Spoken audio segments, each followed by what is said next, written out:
손흥민이 완벽한 모습으로 날아다니고 있습니다. 포스테코글루 감독이 더 이상 설 자리가 없을 정도로 말입니다. 가장 큰 이유는 하나였습니다. 바로 전술인데요. 경기 내용만 봐도 그렇습니다. 포스테코글루 감독의 화끈한 공격 중심 전술의 중심이자 핵심에 손흥민 선수가 있습니다. 하지만 엄석대 케인 시절과는 딴판으로 흘러갑니다. 깔때기처럼 공을 득점하며 골을 야금야금 만들던 케인과 다르게 적재적소에 골을 넣을 수 있는 선수에게 패스하거든요. 손흥민 억제기들이 사라지자 비로소 손흥민이 빛을 반짝반짝 내고 있는 겁니다. 그런데 최근 그가 큰 슬픔에 빠진 채 보인 뜻밖의 모습에 전 세계의 관심이 쏠리고 있습니다.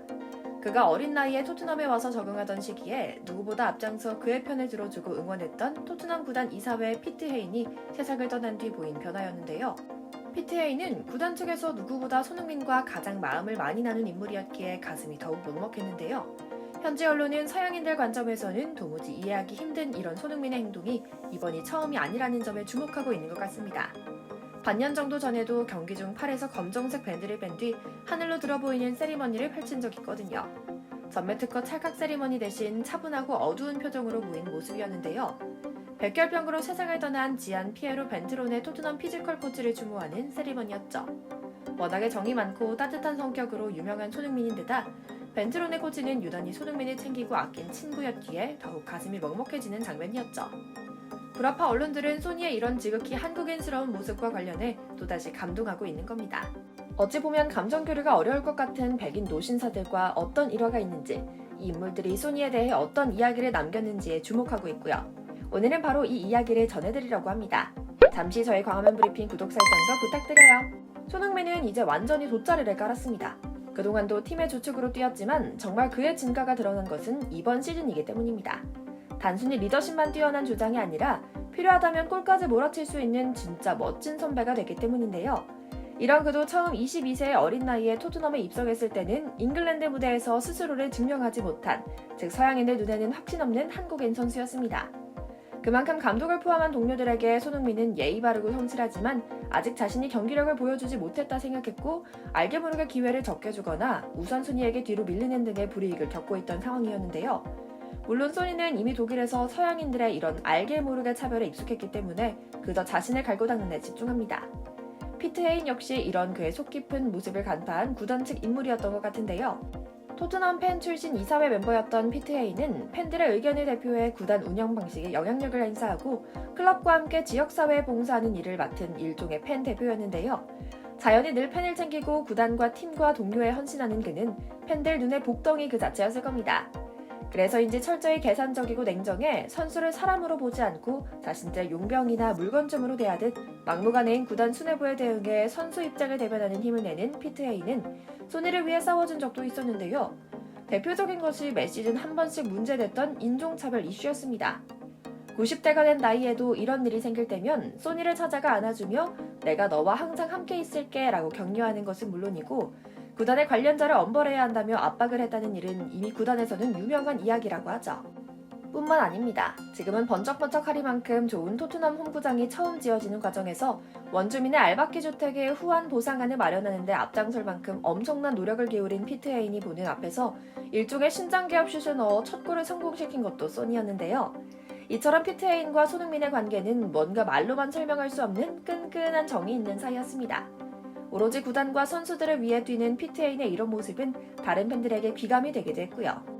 또 반대로 소니는 주장이 되어서도 원정 경기만 되면 홈팬들이 위치한 지역에 선수들을 데리고 가서 꼭 인사하는 사려 깊은 모습을 보이기도 했죠.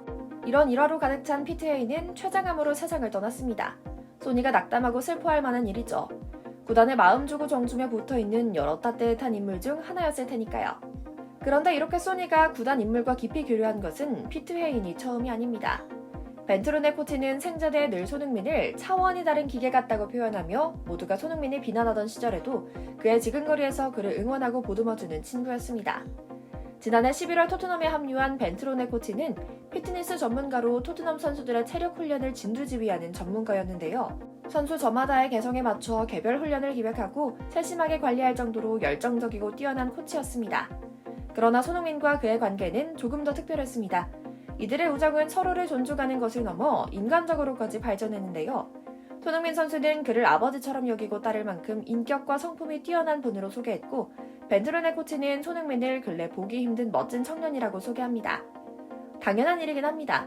손흥민은 늘 팀의 우승을 자신의 명예보다 앞에 두고 최선을 다했거든요. 자신이 아무리 팀의 간판 스타라 해도 절대 텃세를 부리지 않았죠. 대신 그는 팀의 이적성이 올 때면 늘 누구보다 먼저 다가가 런던에서 한식을 쏘거나 스스럼 없이 장난을 치는 방법으로 부드럽게 소통하기도 하고 동료뿐 아니라 구단 전체에 한식 뷔페를 사려 대접할 정도로 인사성이 밝고 정이 많은 선수거든요. 프로축구판에서 잔뼈가 굵은 벤트론의 코치 입장에서는 처음 본 인물상이었을 겁니다. 예의 바르고 겸손하며 스스로도 뛰어난 경기력을 선보이는 프로 중의 프로였으니까요. 그러나 이 둘의 우정은 사실 지난 가을 전에는 크게 주목받진 않았습니다. 워낙 두루친하고 인정받는 손흥민 선수의 인간관계에선 돋보이진 않았거든요. 그러나 이번 시즌이 시작하며 손흥민이 부진 아닌 부진을 겪고 있으며 벤트론의 코치의 제자 사랑이 주목받기 시작했습니다. 지난 시즌 이제 에이징 커브 시작이다 라며 비난받던 소니가 레스터시티전에서 13분밖에 뛰지 않았음에도 3골을 몰아친 감동적인 순간에 손흥민이 콘테 전 감독이 아닌 벤트론의 코치에게 달려가 안겼고 그도 화답해 꼭 껴안는 모습이 카메라에 잡혔던 순간부터였는데요. 손흥민은 이때를 회상하며 인터뷰에서 말합니다. 코치님은 힘든 시기를 이겨낼 수 있게 도와주신 분이고 세상엔 정말 특별한 사람을 내게 선물했다고 말입니다. 그러자 자연히 지난 벤트론의 코치의 인터뷰가 수면 위로 떠오르며 뜨거운 관심을 받기 시작했습니다. 이 인터뷰는 생전 이탈리아 매체 델로 스포츠와 진행되는데요. 원래 기획을 도든 이태리 세리아 A 명문팀 유벤투스 시절부터 약 30년가량 코치 생활을 했던 그의 훈련 철학과 콘테 감독 지휘하에 토트넘 선수들에 대한 이모저모 이야기를 나누는 담소였죠. 물론 많은 팬들은 처음 인터뷰가 공개되던 때는 손흥민의 운동 능력에 대한 그의 구체적인 코칭 방향을 소개하는 정도로만 받아들였습니다. 그러나 이제는 말의 행간을 읽기 시작했습니다. 우선 표면적으로는 그렇습니다. 수십 년간 전 세계적으로 유명해서 더 이상 설명이 필요 없는 선수들 수십 수백 명을 코치하고도 손흥민만큼은 더 이상 신체 능력을 키우지 않아도 될 정도로 완벽한 선수라고 극찬했다는 건데요. 그 내면을 살펴보면 손흥민을 향한 벤트론의 코치의 애정이 느껴집니다. 단순히 프로페셔널한 분석이 아니라 손흥민이 얼마나 강한 정신력으로 팀과 자신의 욕심을 위해 뛸 것인지를 잘 알기 때문에 그의 몸 상태를 더 꼼꼼히 보고 그의 한계를 측정한 뒤에 발언한 것입니다. 그리고 내린 결론은 베테랑인 자신이 보더라도 너무나 훌륭하다고 극찬한 것이었고요. 뿐만 아닙니다. 손흥민이 무득점의 압박에 시달리던 시절 자신의 SNS에 올린 게시물 3개 중 2개가 손흥민 사진일 정도로 그를 아끼고 응원했죠. 그를 잃은 손흥민은 그가 완벽히 돌아와 꽂아 넣은 골을 그에게 보냈습니다. 갑자기 백혈병 진단을 받은 뒤 급격히 쇠약해져 숨을 거둔 그에 대한 추모의 물결은 계속되고 있습니다. 토트넘 구단도 공식 홈페이지를 통해 그에 대한 마음을 전했습니다.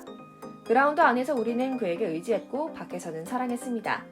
불가능할 정도로 깊은 슬픔에 잠겼을 가족과 지인에게 조의를 표합니다. 라고요. 손흥민 선수도 그와 포옹했던 사진을 올리며 애도했는데요. 잔 피에로 당신은 내가 가장 힘든 시간을 이겨낼 수 있도록 도와주고 놀라운 추억을 함께 나눴어요. 내가 당신에게 얼마나 빚을 졌는지 말로 이루다 표현할 수 없습니다. 라고요. 이런 일화들을 보면 가슴이 먹먹해지고 또 소니가 왜 저렇게 프로답지 못한 결정을 해서 토트넘에 남아있는 거지 하는 의문에 어느 정도 답을 주는 것 같은데요. 손흥민 선수가 힘들고 불합리한 일을 당할 때마다 언제나 커다란 포옹으로 위로하던 이 두 인물이 좋은 곳에서 편안하게 지내길, 이들의 사랑과 지지를 듬뿍 받은 손흥민 선수가 계속해 날아다니며 이번 시즌 다치지 않고 멋지게 경기를 이어갈 수 있길 기원하며 오늘 영상 마치겠습니다. 저희 광화문 브리핑 구독, 좋아요도 부탁드리고요. 시청해주셔서 감사합니다.